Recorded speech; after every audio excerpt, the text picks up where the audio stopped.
Well, we spend the rest of the hour looking at the devastation in the aftermath of Hurricane Katrina. Today, 20 years ago, on August 29, 2005, Katrina roared into southeastern Louisiana, tearing through the Gulf Coast with catastrophic force and gushing winds, driving a massive storm surge toward New Orleans. Thousands of residents were abandoned by state and federal officials, left to fight for survival in the rising floodwaters, many stranded on the rooftops of their sinking homes without water, food, or medical care. Efforts by community members to rescue their neighbors laid bare the resilient spirit of New Orleans amidst what became one of the deadliest hurricanes in United States history. That's at the heart of a riveting 5-part documentary series by National Geographic, released just last month, called Hurricane Katrina: Race Against Time. This is the series trailer. If you're still hearing us and you haven't left yet, please leave. I hate to say this, but I just don't have enough body bags. The calmness before a storm is deafening. As Hurricane Katrina was approaching, we knew this was going to be a catastrophe. I didn't want to leave because I didn't know what we was going to be coming back to.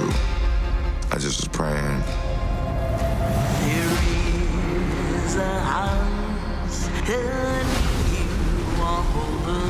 People won't realize how big Katrina was.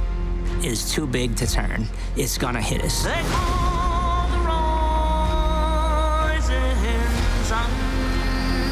It's not a normal hurricane.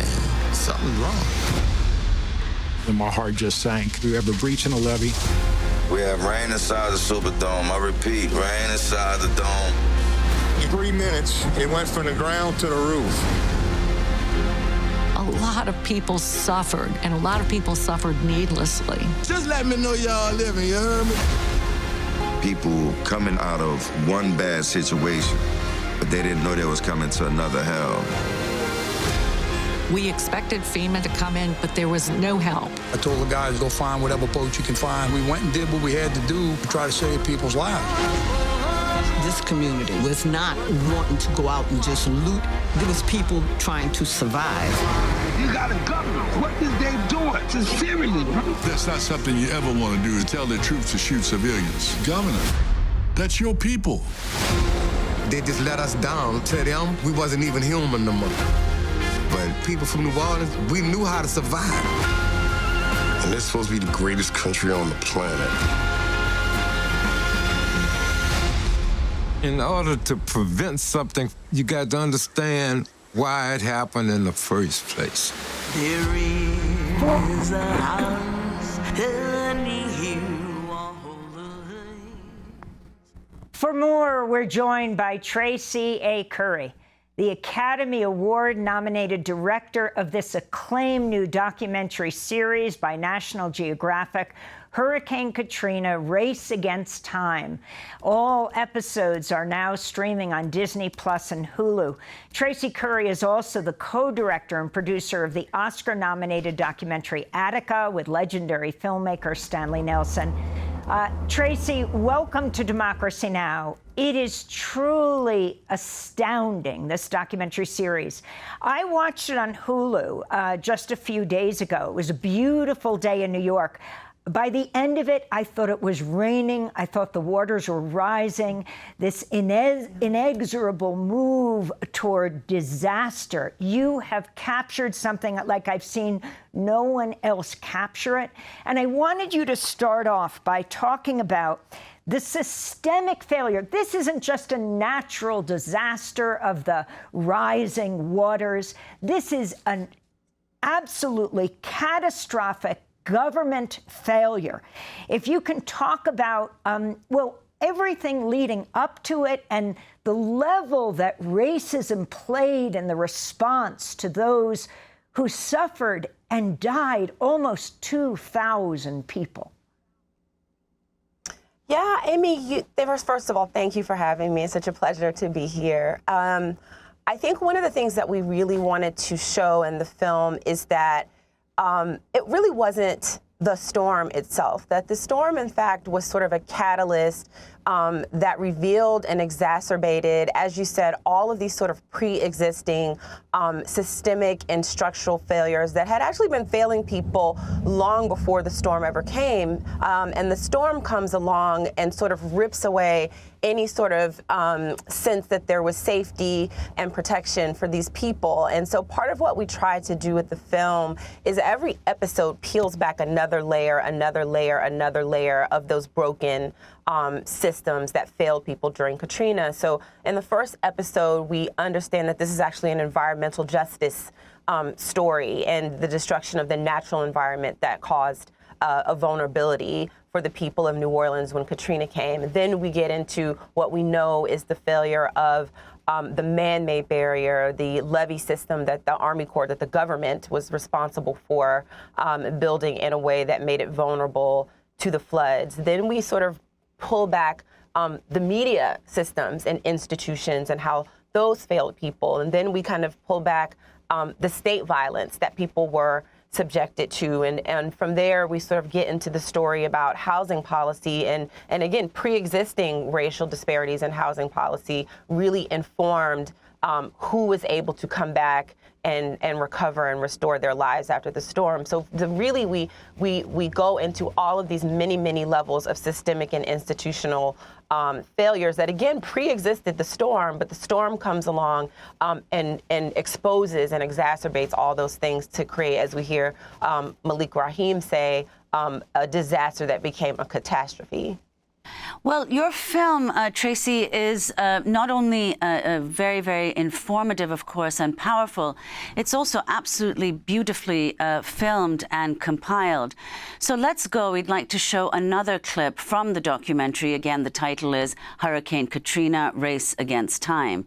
In this clip, we hear from Ed Bush, who was a Louisiana National Guard major during Katrina, and Shelton Alexander, a spoken word poet from St. Bernard Parish, who filmed his experience sheltering inside the Superdome.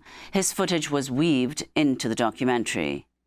There is no comms, and since the loudspeaker system didn't work, I walked around the 30,000 people in the Superdome to let them know we're working on it. I think it's going to be buses, and we're going to bring, I don't know how it's all going to work, but buses are coming. It did uplift our spirits. And so I was watching people settle beefs and shaking hands, you know what I mean? The place started getting real trashy. So a lot of the teenagers, they started coming together and they started cleaning up.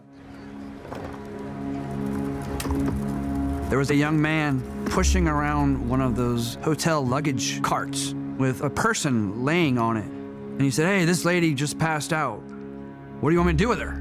And she was okay, but and she was conscious, but she was clearly overheated. And I said, "Can you roll her to the medical center? It's right down there." And so he took it, and he came back about 10 minutes later. He's like, "You want me to keep doing this if I see stuff or I need people?" And I was like, "Please do." He loved that he had a role. The risk of allowing that young man to help push people to the medical arena was this much. The impact of other people seeing how he was helping was colossal. If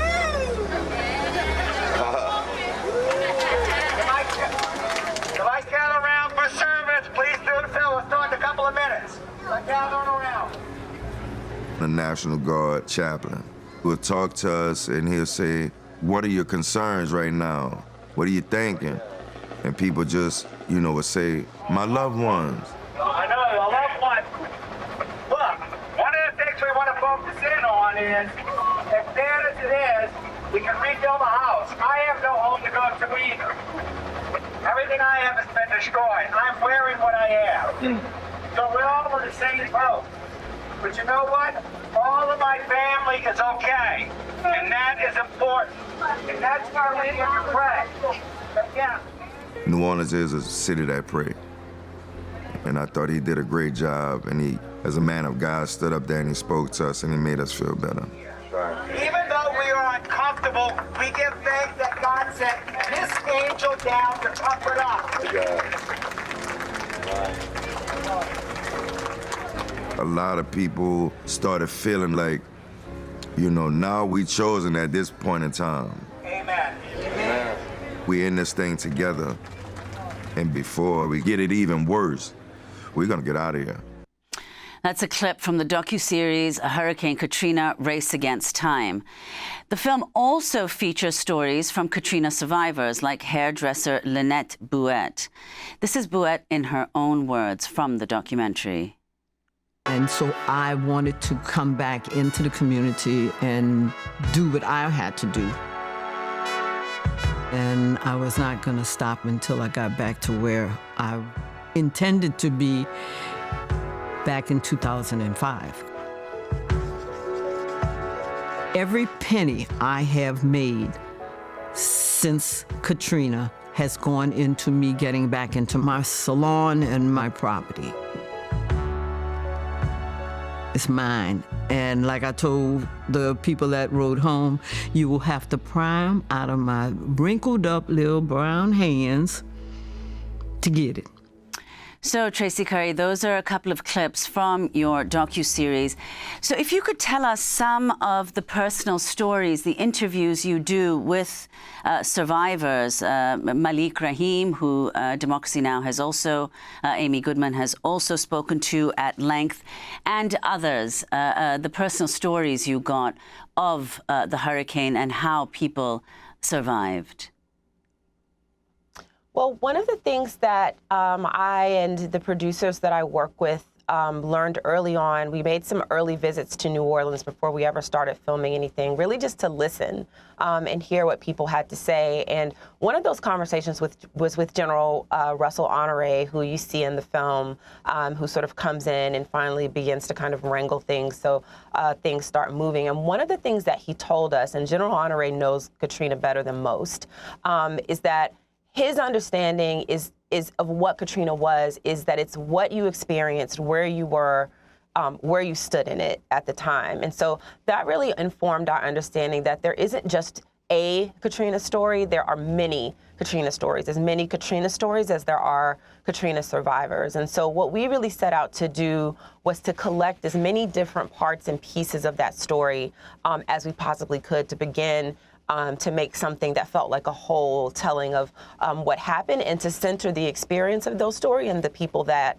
lived it. And so we really set out to understand what it was to be in the Superdome, as we heard the clip with Shelton and Ed, what it was to be trapped in your attic. And we spoke to Lucretia Phillips.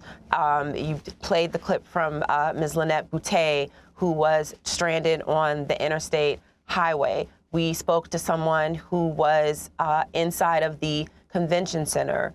We spoke, as you mentioned, to Malik Rahim, who, while he was across the river in a part of the city that did not flood, was experiencing racialized violence as a result of the vulnerabilities and people being exposed, and lived where there was also police violence that was happening to an unarmed man in Algiers.